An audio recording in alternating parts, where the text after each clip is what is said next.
Welcome back to Arkansense, where we try to make sense of the issues affecting Arkansans, and today we're going to talk about gerrymandering, which is the way voting districts can be designed to benefit certain people. We'll go over how and why political districts are created, why the locations and shapes of those districts matter, and then apply that knowledge to what happened in Arkansas in 2010 and what is going to happen in 2020. As always, there's a link to each section down in the description if you want to jump directly to one portion of this video. So let's dive right in. Why do voting districts exist? The Arkansas legislature and the United States Congress are both representative democracies. Arkansans vote for a certain number of people, called representatives, who deal with the day-to-day operations of the government and hopefully represent the interests of the people who voted for them. The legislative branch of both the federal government and the state of Arkansas are made up of two collections of representatives, one called the Senate and the other the House of Representatives. In the federal government, each state, no matter its size, gets two representatives in the U.S. Senate. But in the U.S. House of Representatives, every state gets one member and then the rest are assigned based on population. Originally, each state would just keep getting more and more representatives as their population grew, with no upper limit. But in the early 1900s, to keep the U.S. House of Representatives from getting too large to handle, the total membership was capped at 435. Now, every 10 years, those representatives are redistributed based on data from the U.S. Census. As of 2019, Arkansas has 4 members of the U.S. House of Representatives. Turning to our state legislature, the Arkansas Senate has 35 members and the Arkansas House has 100. These numbers are set by the state constitution and can be changed through amendments but don't depend on population. Of these 4 sets of Arkansas's elected representatives, only our 2 U.S. senators are voted on by the whole state. The rest are voted on by specific portions of the state under the assumption that they will better serve the needs of the people in that portion. These voting areas are called districts. Now, the U.S. Constitution doesn't require or even mention using electoral districts at all. It's just kind of a thing the first states did based on a similar system used by the British, and it's now become standard practice. There are 3 states that allow districts to overlap, but Arkansas isn't one of them, which means our state has to be divided into non-overlapping areas 3 times. And here's what that looks like. 4 districts for the U.S. House of Representatives, 35 districts for the Arkansas Senate, and 100 districts for the Arkansas House of Representatives.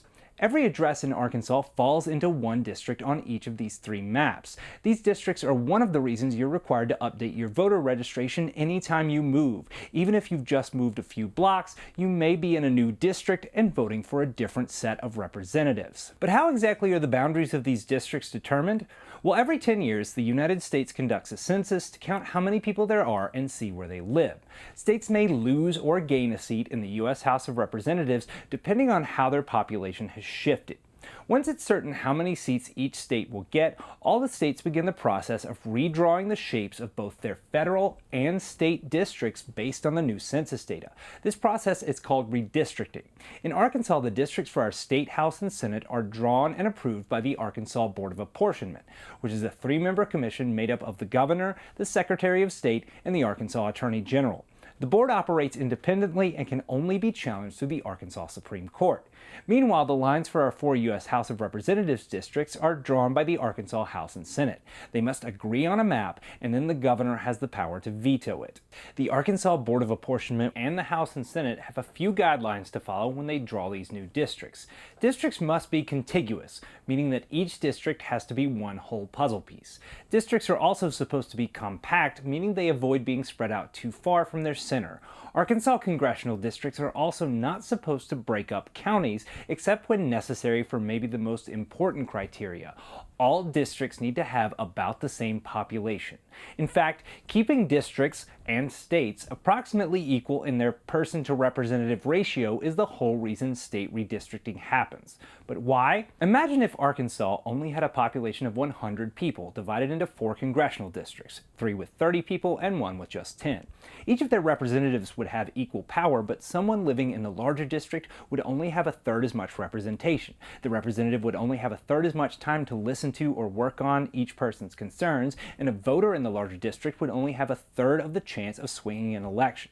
This is why, in a pair of cases in the mid-1900s, the Supreme Court ruled that voting districts have to be as close to equal as feasible, so each voter counts just as much. This legal standard is known as one person, one vote, and while state legislative districts are given a bit of wiggle room on this, it's enforced strictly for the U.S. House of Representatives. Now that we know the rules, we can split Arkansas into 4 districts. We just have to make sure they're contiguous, have about the same population, and try not to split counties too often. And everything's fair, right?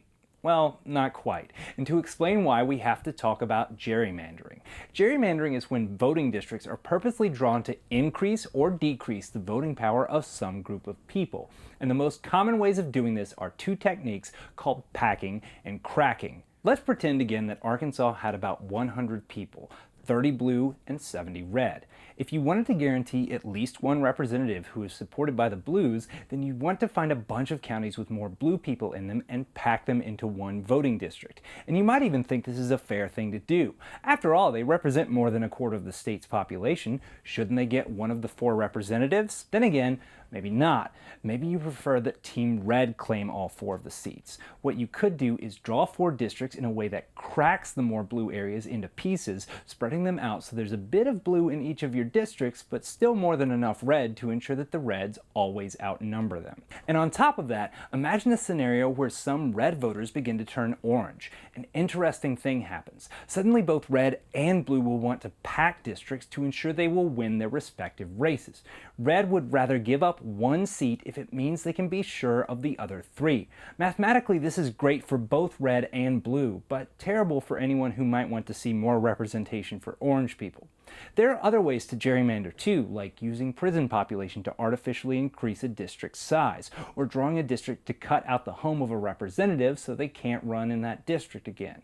But the bottom line is, if your map drawers are biased, they can gerrymander a map to make races go the way they want more frequently. When I was talking about blue and red and orange people, you may have assumed I was talking about political parties, which is certainly one way gerrymandering is used, but another is by race or nationality.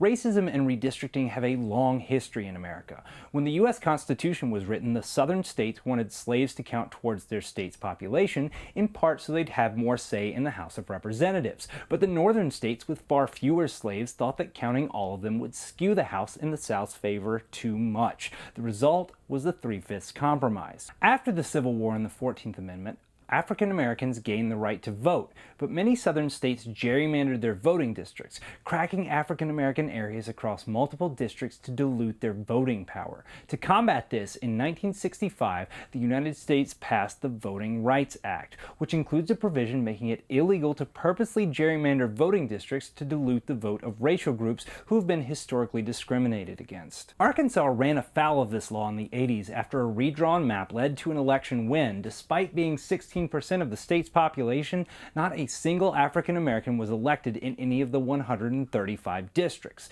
The map was ruled to have been racially gerrymandered, and in order to fix this, the state purposely packed minority-heavy areas together to create 7 districts where minorities made up more than 50% of the population. Majority-minority districts. It's an open question as to whether purposely creating majority-minority districts is legal, but generally the Supreme Court has allowed for it when it fixes a previous issue of racial cracking. So now that you understand how redistricting and gerrymandering work, let's take a look at the real-life application as it happened in Arkansas in 2010.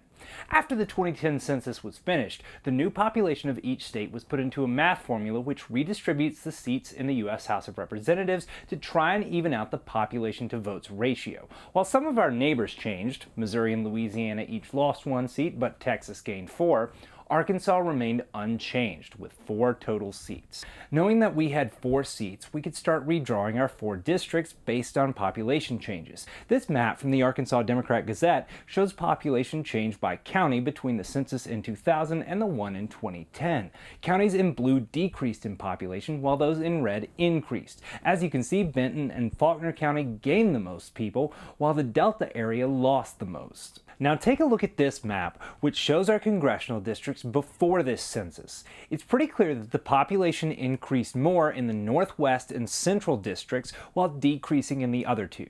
So, to keep populations about the same, the Northwest and Central districts needed to get smaller and the other two had to grow. To redraw these, the Arkansas House and Senate each created a committee. The House Congressional Redistricting Committee was made of 20 members of the Arkansas House of Representatives, 5 chosen from each of the 4 districts, and was split 12-8 in favor of Democrats. The Senate Congressional Redistricting Committee was made of 8 Arkansas senators who get to choose their committees based on seniority through a sort of fantasy draft process. The Senate committee was split evenly, 4 Democrats and 4 Republicans. In the election just before redistricting, Democrats had won District 4 but lost all the rest, so it was expected that they would use their slight majority on the committee to try and keep District 4 locked down. This was one of the districts that needed to grow, so Democrats were looking for a Democratic area to pack into the new boundaries, and their answer was Fayetteville. In the first proposed map, the 4th district expanded up into the northwest part of the state and included a sort of crescent moon looking portion of Washington County. This portion of the map was nicknamed the Fayetteville Finger, though opponents took to calling the proposal the Pig Trail Gerrymander. The Democratic House Committee passed multiple versions of the Fayetteville Finger map, but every time the Senate Committee was split down the middle, 4 Democrats for it, 4 Republicans against it, and the map had to get 5 votes to pass. Finally, the 2 committees sat down together and hashed out a compromise map, which ended up a lot like the first one but without the Fayetteville Finger. The map passed both houses and was signed by the governor. But this new map meant that the attempted Democratic gerrymander had backfired. In their bid to claim Fayetteville, Democrats had excluded the very Democratic Delta counties, assuming they'd make up those voters by including Fayetteville. But by losing Fayetteville and the Delta, the district was now more competitive, not less, and they would end up losing it in the next election cycle. While the state legislature was busy fighting over 4 districts, the Arkansas Board of Apportionment was dealing with 135 of them. The board was made up of 3 people: Democratic Governor Mike Beebe, Democratic Attorney General Dustin McDaniel, and Republican Secretary of State Mark Martin. The 3 members held a series of events across the state to get public input from citizens on the new maps. Then each of them created and released a map of their own for both the House and the Senate. The 2 Democrats released maps that were extremely similar, while the lone Republican put out one that was different and was largely ignored. The members voted on a final pair of maps derived from the 2 Democrat-drawn versions, and both passed 2-1, with the lone Republican voting against them. While the process definitely was one-sided, the maps were generally not seen as terribly biased. Both Republicans and Democrats complained about them. There was one lawsuit filed, though, and it came from State Senator Jack Crumbley. Crumbley's district was one of the 11 remaining in Arkansas that was majority-minority. Before the new maps, the voting age population of his district had been 58% African American, but the new maps dropped that to 53%. A panel of 3 judges ruled that this drop was a side effect of redistricting and not done on purpose. Therefore, it didn't break the rules on racial gerrymandering. Mr. Crumbley, a black Democrat and the incumbent, went on to be primaried and defeated by a white Democrat. So, the district lines were drawn. But exactly how fair were they? We talked before about how a district with fewer voters means every voter in that district has slightly more voting power. And the inverse is true too. If you take the state's population and divide it by the total number of districts, you get what's called an ideal district. Courts will judge how well a state has stuck to the one-person, one-vote rule based on how far off the actual population of a district is from this ideal. Our 4 U.S. House of Representative districts were all extremely close, a maximum of 0.04% off from ideal. The numbers for the State House and Senate were significantly more skewed, though. State districts are generally allowed more leeway, but the maximum deviation from ideal they can usually get away with is 10%. Arkansas barely limboed our way under that, coming in at a maximum deviation of 9.9% for the House and 9.8% for the Senate. This means that a voter in a small House district might have as much as 19.8% more power in the state House than a voter in one of the largest districts. And these numbers could get better or worse between redistricting as population moves around the state. So it's pretty clear that Arkansas has been gerrymandered in the past. Why can't we draw some kind of neutral, fair maps? The answer is that there's no clear definition of what the most fair map would be. While we've talked a lot about what makes a bad map, defining what is a good map is much harder. 538, a website that deals with statistics and current events, recently used math to draw and analyze a few different kinds of congressional district maps. As a reminder, here's what our congressional map looks like now. In 2019, as it stands, all 4 districts are solidly Republican and all about 75% white. Let's say you thought Democrats deserve to have one of our 4 Senate seats, since they do make up more than a fourth of Arkansas voters. Here's what a map would look like if you wanted to almost certainly guarantee 1 Democrat and 3 Republicans. This map also minimizes wasted votes, which is the total number of votes for candidates who didn't win, plus the number of extra votes for a winning candidate beyond what they need to win. Here's a map that tries to promote competitive races. While our state is too partisan to have 4 competitive races, we could create one district that's close to a 50-50 chance. And here's a map that makes one of our congressional districts a majority-minority district. And here are 2 maps drawn to be as compact as possible, one that doesn't follow county lines and one that does. As you can see from these maps, in Arkansas, a compact map means races aren't as competitive. A map that creates a majority-minority district isn't compact and frequently breaks our guidelines about not splitting up counties. A map to make one competitive race makes the other 3 less competitive, and a map which makes sure our representation matches our state party split means almost no competitive races. There's not just one right way to do redistricting. You can look at the options and decide for yourself what you think is best. You can also work to make sure redistricting isn't done the wrong way, and here's how. In 2020, there will be both an election and a census. First, make sure you respond to the census. Filling it out accurately will help make sure your district is better represented. Second, the representatives we elect in 2020 will control our federal redistricting, and you get to vote for at least one of them. 2, if you're in a Senate district also up for election. So find out who's running. Find out what kind of map they favor. And if you can't find it online, call their office. The whole reason we have representatives is so they can be responsive to you. Meanwhile, the 3 members of Arkansas's redistricting committee were elected in 2018. Governor Asa Hutchinson, Attorney General Leslie Rutledge, and Secretary of State John Thurston will be the ones overseeing the state, House, and Senate redistricting. That is, unless a ballot initiative passes to change who draws our maps. Language for one has already been approved, and if it gathers enough signatures, it may be on the ballot in 2020.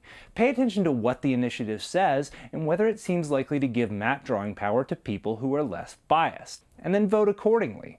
And regardless of who draws the maps, they'll almost certainly host a series of public input sessions, so show up to those. And finally, once redistricting is finished, pay attention to the results. If you feel like your representatives didn't do a good job of representing your interests, call them out or vote them out. The whole reason we have districts is to give every one of us a bit more say in the way things are run.